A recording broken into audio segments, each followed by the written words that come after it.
Thank you. Thank you. Thank you. To His Excellency, the President of the Republic of Kenya,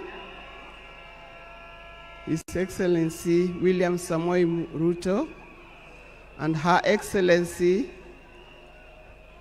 Lady Rachel Ruto, the former President, President Uhuru Kenyatta,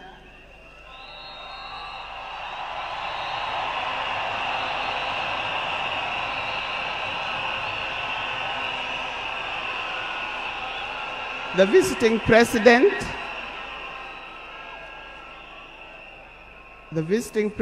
past and present, the deputy presidents,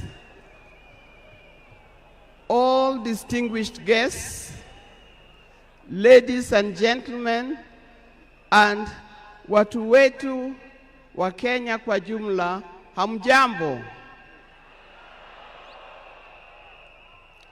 Today is a very unique day. It is not every day that I would be standing here to say something to the nation and to the world about my dear husband, Raila Amolo Odinga.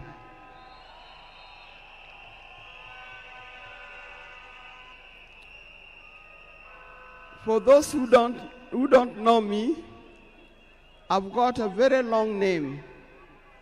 They call me Canon Dr. Ida Betty Odinga EST. Now, these names don't just come like that, but they are names that are given. I cannot forget the name that the public has given me, called Min Pin.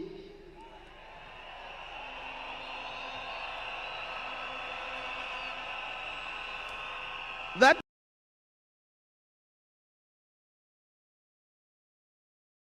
name is a very heavy name because it is a name that puts a lot of responsibility to the owner of that name. I'm also gotten the name of Peace Ambassador. And for that reason, even before I say something else, I'd like to say something about peace. One thing that I know that Raila stood for, and he keep on repeating, is that we need peace in our nation, we need peace in our homes.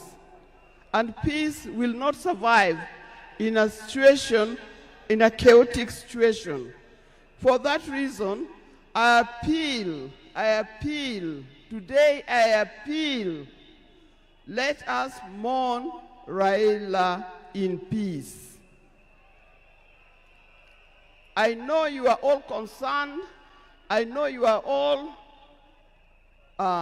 mourning, you are sad about this, but let's keep peace so that the peace can prevail, not only here in the stadium, but also in the rest of the country. Coming to talk about my dear husband, Raila Amolo Odinga. I first met Raila way back in the early 70s, and we got married in 1973. For that reason, I've lived with this man for 52 years. Many of the people that I see or who are in this stadium could have easily be our children. No wonder you call him Baba. That name did not come from nowhere, but came from the experience and the life that he has lived with and relationship that he has had with some of these people. During our union, we were blessed by 4 children. First, we had the first child was called Fidel Castro Odhiambo Odinga. When Fidel was born, I was a bit hesitant the way he gives the name. I say, why do you call him Fidel? Then he said he was a great admirer of Fidel Castro, and therefore he named his first child Fidel Castro Odinga. Later, we had the second child, Rosemary, and here again, Rose is the name of my mother, and Mary is the name of his mother. We combined the two names together, and we called the child Rosemary.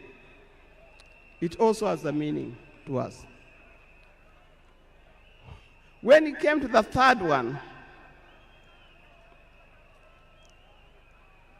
and he named after his best friend and his cousin called Raila Kembo, with whom they shared the name.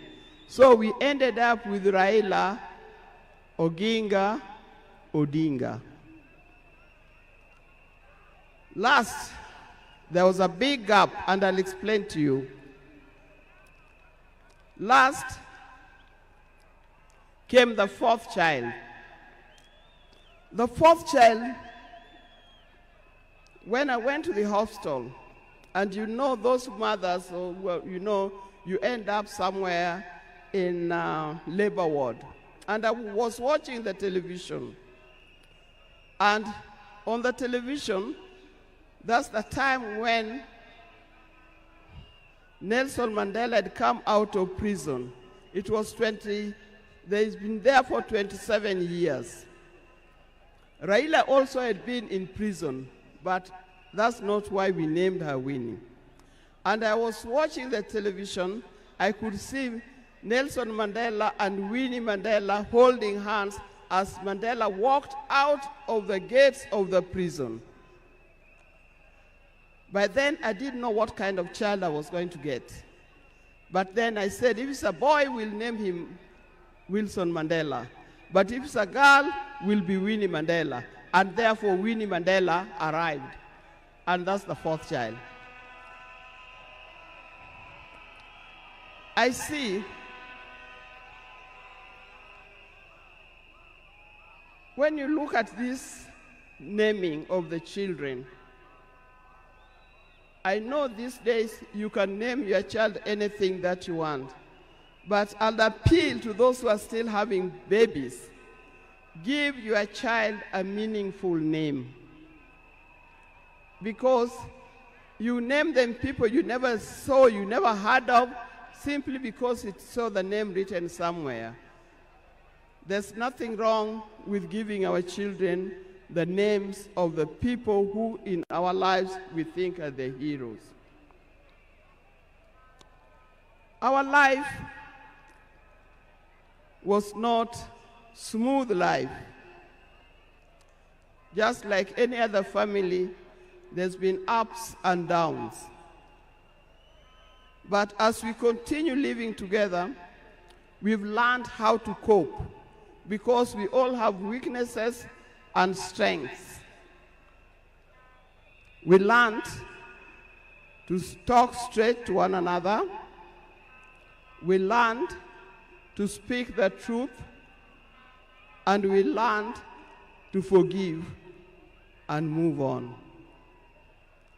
Now, that forgiving spirit was not only in the home, but is something that has spread to the Kenyan. You've seen how many times he has tried in the elections, but that forgiveness is paramount. So please don't carry grudges from one generation to another and from one group to another. We are all Kenyans. We are all Kenyans. We are sisters and brothers. We must learn to forgive easily and build together Kenya.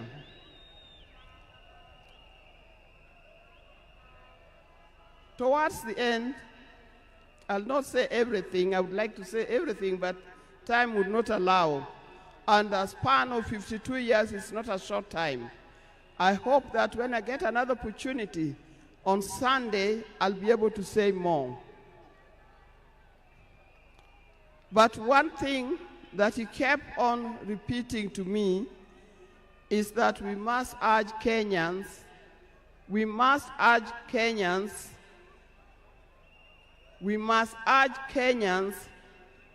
to live in peace. He kept on repeating that. We must repeat it to our Kenyans, we live in peace. Raila hated dishonesty. He hated dishonesty. He hated greed.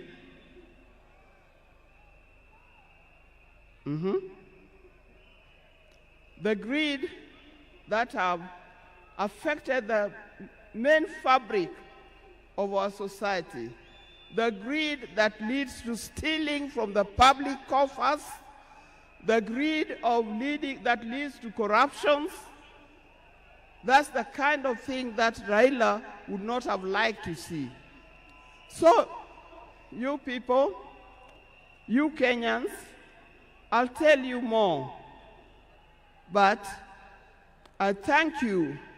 I thank you, those who have come and those who are watching us from other places. I thank you for standing with this family. I thank you for being here for us. And I thank you for helping us to mourn Raila. May his soul lie in eternal peace. And for the people of Kenya, I wish you well, thank you, and may God